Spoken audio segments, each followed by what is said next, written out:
আমার ছোট ভাই মৃদু অনেক খুব গুছালো বক্তব্য দিয়েছে। সে 18 সালেই একটা প্রোগ্রাম করার জন্য তারা চেষ্টা করেছিল, সেই প্রোগ্রাম করার জন্য বাধা সৃষ্টি করা হয়েছে। আজকে যদি সেটা ওই সময় যদি আজকে সমাবেশটা করতে পারত, ওরা যে উদ্যোগটা নিয়েছিল সেটা সফল করতে পারত, আমার মনে হয় আজকে পর্যন্ত আপনাদেরকে এই কষ্ট করে এখানে সমাবেশে অংশগ্রহণ করতে হতো এবং আজকে মানসিক এই পেরেশানি আমাদেরকে বুক করতে হতো না।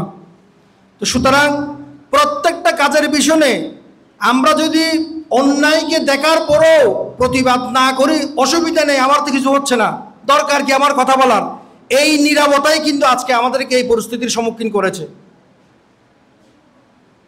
আমরা এখনো দায়িত্বহীনভাবে স্পষ্টভাবে বলতে চাই, আমাদের যারা সমাজে মুরব্বী আছে, আসা যাওয়ার পথে আপনারা যদি কোনো অন্যায় দেখে থাকেন, কোনো বিশৃঙ্খলা দেখে থাকেন, কোনো আইন শৃঙ্খলা পরিস্থিতি অবনতি হয়ে এমন কিছু দেখে থাকেন, আপনারা সাথে সাথে প্রতিবাদ করেন। ওখানে আপনারা যদি লাঞ্ছিত হন, আপনারা যদি অপমানিত হন, আপনারা যদি সেখানে কোনো ধরনের ভিন্ন পরিস্থিতির শিকার হন, আমরা আপনাদেরকে সহযোগিতা করবো সর্বাত্মকভাবে এবং এটা প্রতিবাদ করবো, রুখে দাঁড়াবো আমরা, এবং পুরা গ্রামবাসী আপনাদের সাথে থাকবে।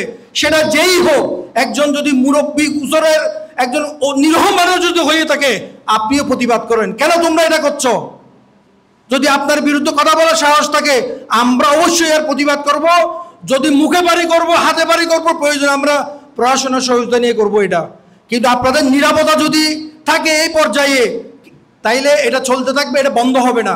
আর একটা কথা আমি বলতে চাই, যারা এই সমস্ত কর্মকাণ্ডের সাথে জড়িত, সে কারো না কারো ছেলে, কারো না কারো ভাই, কারো না চাচা, কারো না কারো ভাই ব্রাদার, আপনারা যদি নিজের পরিবার থেকে এটার প্রতিবাদ শুরু করেন, যদি আপনারা কন্ট্রোল করতে না পারেন, আমাদেরকে সমাজে বলেন, আমাদেরকে এখানে মসজিদ কমিটিতে বলেন, আমাদের পাশাপাশি কোনো মুরব্বীকে বলেন যে আমি আমার ছেলেকে কন্ট্রোল করতে পারছি না, আপনারা আমাকে সহযোগিতা করুন। আপনার সাথে পুরো এলাকাবাসী থাকবে, পুরো গ্রামবাসী আপনার সাথে থাকবে।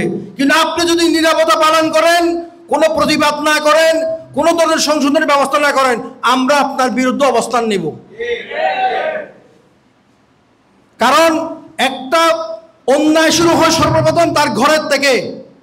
একটা করতেছে, দুইটা করতেছে, পাঁচটা করতেছে, আপনি চুপচাপ, আমরা মনে করছি আপনার বাধা দেওয়ার আপনার ক্ষমতা নেই। কিন্তু আপনি আমাদেরকে সমাজে বলেন, সমাজের যারা মুরব্বী আছে, সমাজের যারা শ্রদ্ধা আছে, ওনাদেরকে বলেন, দেখেন আমরা কি করতে পারি। আমরা এখানে কারো নাম মেনশন করছি না, গুটি কয়েক অশান্তি সৃষ্টিকারী বিপদগামী লোকদের কারণে আমাদের এই সমাজকে আমরা পদদলিত করতে পারি না, পারি?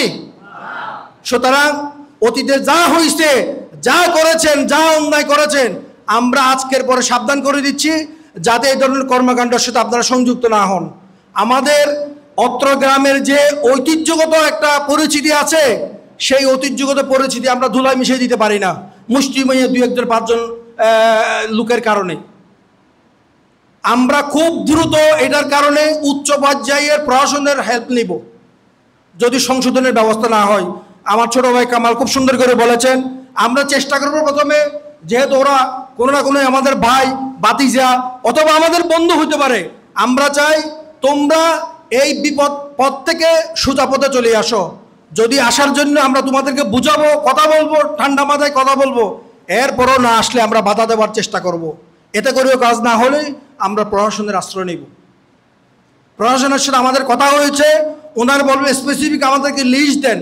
আমরা চাই না প্রশাসন এখানে হস্তক্ষেপ করে অযাচিতভাবে কোনো একটা পরিস্থিতি সৃষ্টি হোক। আপনারা জানেন প্রশাসনের যে ক্ষমতা, যে ধরনের কাজ করার পরিস্থিতি তৈরি আছে এখন, এটা যদি করলে কারো যদি ক্রসফায়ার করে এটা ছেলে মেরে ফেলে, এই গ্রামেরই বদনাম সৃষ্টি হবে যে অমুক গ্রামে একটা ক্রসফায়ার করে এরকম একটা সন্ত্রাসী মেরে ফেলছে।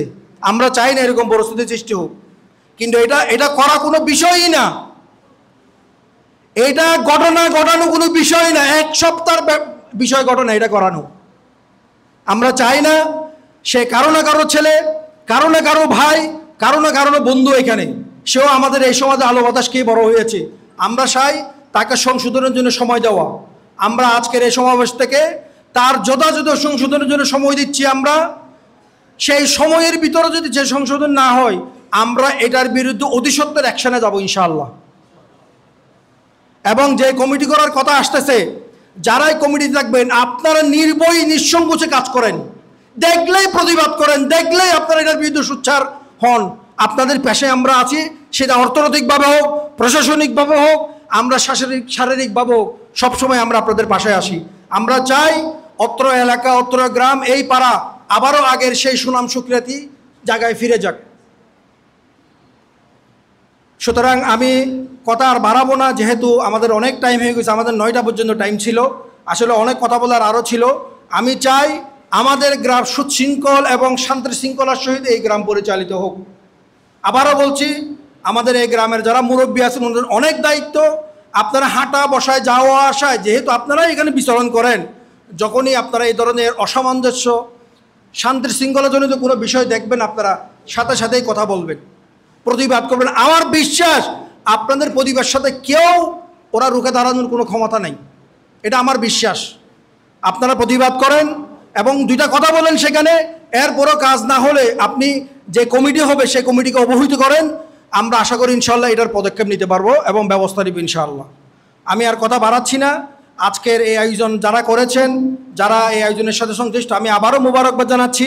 বিশেষ করে অত্র এলাকার লোকজন, আপনারা মুরব্বীরা যারা এত দীর্ঘ সময় পর্যন্ত এখানে অবস্থান করে, কষ্ট করে গরমের ভিতরে অবস্থান করছেন, আমি আপনাদেরকে মুরব্বী হিসাবে, আপনাদের একজন ছোট জন হিসাবে আমি আপনাদেরকে মোবারকবাদ জানাচ্ছি, ধন্যবাদ জানাচ্ছি, আপনাদেরকে কৃতজ্ঞ জানাচ্ছি। আসসালামু আলাইকুম ওয়া রাহমাতুল্লাহি ওয়া বারাকাতুহু। আলহামদুলিল্লাহ, অত্যন্ত গুরুত্বপূর্ণ রঙিনপাড়ার সর্বস্তরের জনসাধারণের সামনে রঙিনপাড়ার সার্বিক বিষয় নিয়ে অত্যন্ত গুরুত্বপূর্ণ কথা বলেছেন আমাদের সকলের এই শ্রদ্ধাভাজন। আজকের প্রতিবাদ সভা ও আলোচনা সভার প্রধান অতিথি মোহাম্মদ রফিকুল ইসলাম সাহেব, অনেক ব্যস্ততার মাঝেও আজকে সময় দেওয়ার জন্য কর্তৃপক্ষের পক্ষ থেকে অসংখ্য মোবারকবাদ জানাচ্ছি। এ পর্যায়ে বক্তব্য রাখার জন্য সুবিধা অনুরোধ করেছি। সভাপতির পূর্বেই বক্তব্য রাখবেন শ্রদ্ধেয় মোহাম্মদ নুরুল আমিন সাহেবকে সংক্ষিপ্ত আকারে গুরুত্বপূর্ণ কথা বলার পরেই সভাপতি মোহাম্মদ মাস্টার আহমদ হুসাইন বক্তব্য শেষ করায় বিদায় নিব ইনশাল্লাহ। বক্তব্য রাখছেন মৌলানা মোহাম্মদ নুরুল আমিন সাহেব।